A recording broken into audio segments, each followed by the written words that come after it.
Hey, Mike Baker here. Still overseas on a trek through the vast desert, and it is vast. 5 riders, 10 camels, 700 miles. It's been an amazing experience, all to raise awareness for the UK's Special Forces Benevolent Fund. While I'm out, Mike Slater is stepping in to deliver the President's Daily Brief.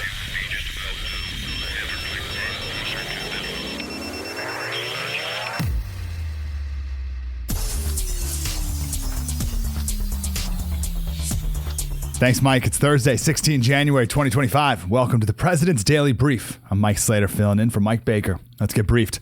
Today, we begin in the Middle East, where after 15 months of war and countless failed negotiations, Israel and Hamas have agreed to a ceasefire deal that will pause fighting in Gaza and see the phased release of the hostages still being held in the battered enclave. Later in the show, an update on the Putin regime's shadow war against the West, as Poland's prime minister accuses Russia of planning terror attacks targeting global airlines.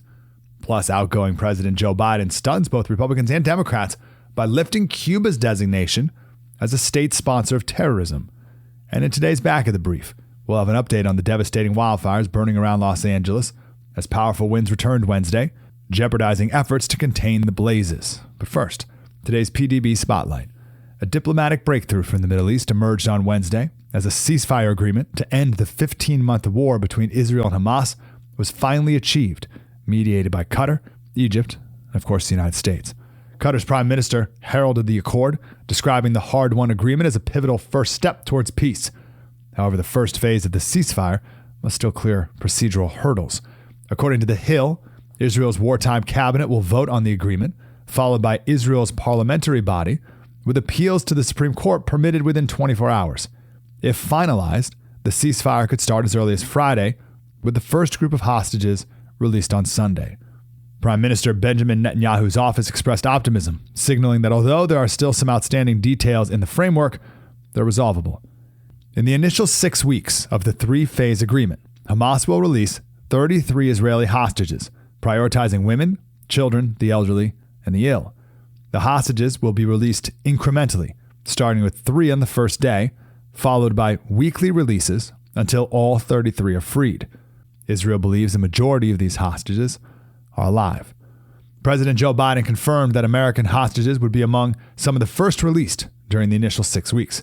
However, questions remain over which of the 7 known hostages, 3 presumed alive, will be included. Hamas is also required to provide updates on the hostages' status within the first week. According to NBC News, in exchange, Israel will release over 1,000 Palestinian prisoners not implicated in the 7 October 2023 attacks. Also, under the just want to be clear about that, 33 Israelis for over 1,000 Palestinians. Also, under the first phase, Israeli forces will gradually withdraw from population centers. They will, however, remain in the Gaza-Egypt border, known as the Philadelphia Corridor, and maintain a buffer zone inside Gaza. The dimensions of the buffer zone have yet to be determined. Humanitarian aid will flow into Gaza through the Rafah crossing, coordinated by Egypt, with hundreds of trucks expected to deliver relief daily to the 2.3 million residents, 90% of whom are displaced. The United Nations pledged to scale up aid delivery during this period. In remarks from the White House, Biden credited coordination with the incoming administration of President-elect Donald Trump, commending their shared commitment to the deal's success. Trump, who in previous weeks had an unofficial deadline tied to his 20 January inauguration, praised the agreement on Truth Social, stating, quote, "With this deal in place, my new national security team, through the efforts of Special Envoy to the Middle East, Steve Witkoff, will continue to work closely with Israel and our allies to make sure Gaza never again becomes a terrorist safe haven." Negotiations for the second phase of the agreement are set to commence 16 days after the first phase is implemented. President Biden revealed this phase focuses on a permanent end to the war. In addition, this phase will see the release of the remaining Israeli hostages and the complete withdrawal of Jerusalem's forces from the Gaza Strip. The third and final phase, again, this is all as it's written right now, all subject to change, will address repatriating deceased hostages and launching a comprehensive reconstruction plan for Gaza. This international initiative, led by the United Nations, will reportedly span 3 to 5 years and include the rebuilding of homes, infrastructure, and providing compensation for affected individuals. Egypt, Qatar, and the United States will oversee the agreement's implementation to ensure compliance. The agreement follows 411 days of intense negotiations and represents the first significant stopping of violence since a week-long truce that expired back in December of 2023. While the ceasefire offers a glimmer of hope for regional stability, its success hinges on unwavering adherence to the accord. For now, the international community remains cautiously optimistic, recognizing that this fragile truce may serve as a foundation for enduring peace. Coming up next, Poland's prime minister accuses Russia of planning terrorist attacks targeting global airlines, and President Joe Biden lifts Cuba's designation as a state sponsor of terrorism. All those stories when we get back.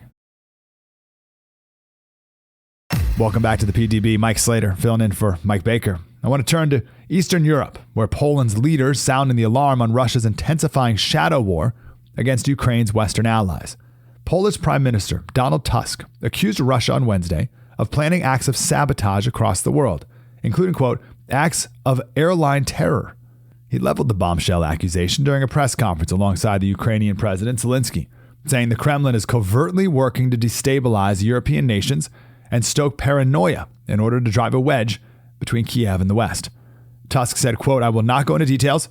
I can only confirm the validity of fears that Russia was planning acts of air terror, not only against Poland, but against airlines around the world.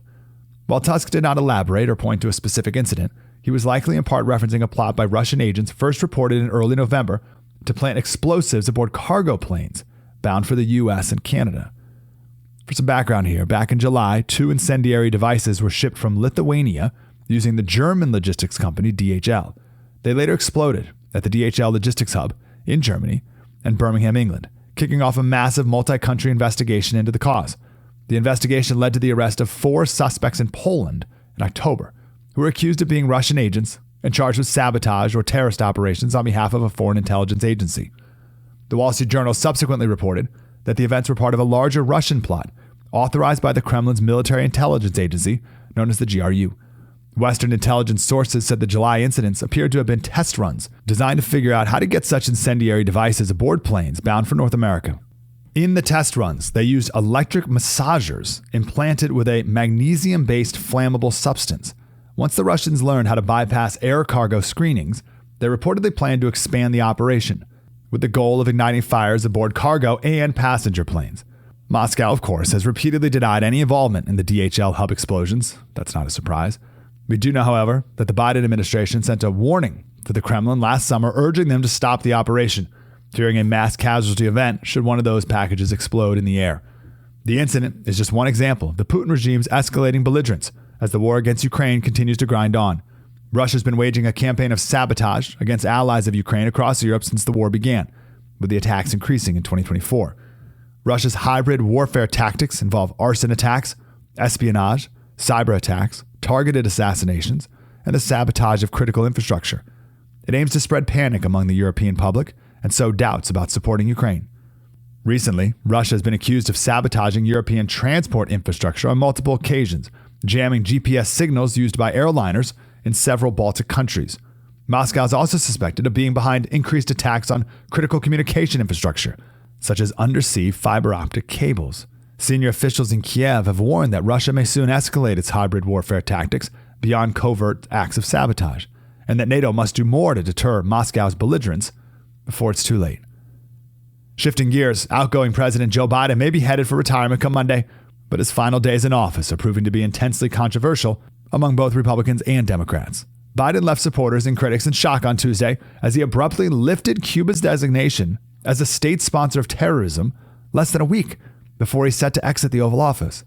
The move drew bipartisan condemnation, as it undoes a host of long-standing sanctions aimed at Havana's communist government. Additionally, the Biden administration said they would be suspending a provision of the Helms-Burton Act, which allows Cuban exiles in the U.S. to file claims against Havana and seek financial compensation over seized assets. Officials in the White House defended the decision, saying the conciliatory actions were made in deference to the Catholic Church, which has been negotiating the release of hundreds of political prisoners that remain in Cuban custody. They also claim that Cuba has not provided any support for international terrorism over the past 6 months, which they apparently feel is enough justification to remove Cuba from the terror sponsor list. Shortly after the White House announcement, Cuba's president said his government would gradually begin releasing 553 prisoners held on the island. though he said this was due to successful talks with leaders from the Vatican, not because of the Biden administration. In fact, Cuban officials criticized President Biden's actions as, quote, too little, too late. If President Biden was hoping to win praise from the American left, he was also gravely mistaken. The move's not sitting well with many from President Biden's own party, particularly Democrats in Florida, a state that hosts a large population of Cuban exiles. Sources close to Florida Democratic Party Chair Nikki Fried told Axios that she was blindsided and enraged by President Biden's decision. The Florida Democratic Party subsequently released a statement condemning the action and imploring the White House to reverse course. Politically, they fear it will further alienate Latino voters in the state who have already been increasingly voting Republican in recent years. They make up to 19% of voters in Florida and are wary of Democrats espousing views that they see as sympathetic to the socialist regimes many of them fled. Representative Jared Moskowitz, a moderate Florida Democrat, told Axios that President Biden was, quote, literally sinking the Democratic Party in the state of Florida. He added, quote, Florida's a red state, and Biden just waved the white flag of surrender. Now, with President-elect Donald Trump set to be sworn into office on Monday, many expect him to simply reverse the Biden administration's decision and reimpose the existing sanctions. But a spokesman for Trump said the incoming administration would likely respond by imposing more aggressive sanctions, quote, with broader effects than last time. We should note the decision came on the eve of Florida Senator Marco Rubio's first confirmation hearing to be U.S. Secretary of State. Rubio, a Cuban-American who helped write Trump's Cuba sanctions in 2017, condemned the action during the hearing on Wednesday. He noted Cuba's ties to Iran and Venezuela, their support of guerrilla terrorist groups in South America, and friendly relations with Hamas and Hezbollah. Rubio stated at the confirmation hearing, quote, nothing that the Biden administration has agreed to in the last 12 or 18 hours binds the next administration, which starts on Monday. Coming up on the back of the brief, an update on the devastating wildfires burning around Los Angeles, where dangerously windy weather is complicating efforts to bring the blazes under control. Still, more on that when we come back. I'm Mike Slater filling in for Mike Baker. In today's Back of the Brief, thousands of Southern Californians remain on edge as powerful winds returned Wednesday, threatening to fuel the wildfires that have claimed at least 25 lives and reduced more than 12,000 structures to ash. The National Weather Service issued dire red flag warnings across Los Angeles County, calling the conditions, quote, a particularly dangerous situation that's actually a higher rating than a red flag warning. It's yellow flag, orange flag, red flag, and they almost never issue the next flag. It's actually a purple flag, a particularly dangerous situation. That's what it's officially called. This is when the humidity is especially low and sustained winds are over 30 miles per hour. Gusts yesterday reached 55 miles per hour. Some residents face the harrowing prospect of immediate evacuation orders still. As of now, more than 82,000 residents remained under evacuation orders, while 94,000 fall under the umbrella of evacuation warnings. It means get ready to go. Not to mention the horrible air quality right now of fires that have burned for a week. Despite the weather challenges, there was a glimmer of progress on Tuesday. Firefighters seized a brief reprieve from the relentless winds and managed to contain nearly half of the Eaton fire north of Los Angeles near Pasadena and encircle 1/5 of the Palisades fire, which has left the affluent Pacific Palisade neighborhood in ruins. The fires, which ignited just over a week ago, rank among California's most catastrophic. The Eaton and Palisades infernos became the second and fourth most destructive blazes in state history. The fires, fanned by fierce winds that carried embers across the county, have consumed more than 63 square miles, an area 3 times the size of Manhattan, leaving the drought-stricken terrain scorched and unrecognizable. In a testament to the scale of the crisis, fire crews bolstered by reinforcements from 9 states, Canada, and Mexico, working around the clock to safeguard the next high-risk neighborhoods. Despite the challenges posed by the winds, aerial operations persist, with planes dousing hillsides and homes in blankets of flame-retardant chemicals. You'll see some pictures of really nice or celebrity homes covered in this pink paint, this film. That's the flame-retardant chemicals. Meanwhile, the LA County Sheriff's Department has arrested about 50 individuals for crimes ranging from looting to arson, including 3 suspects who were caught attempting to set fires in areas already ravaged by wildfires. The causes of the major blazes, however, remain undetermined. One of the men who was arrested with a blowtorch in his hand turned out to be an illegal immigrant from Mexico. He was arrested and kept on violating his probation, so he's already been arrested before. While the Eaton and Palisades fires have shown minimal spread this week despite the red flag conditions, fire officials caution that the situation remains perilous.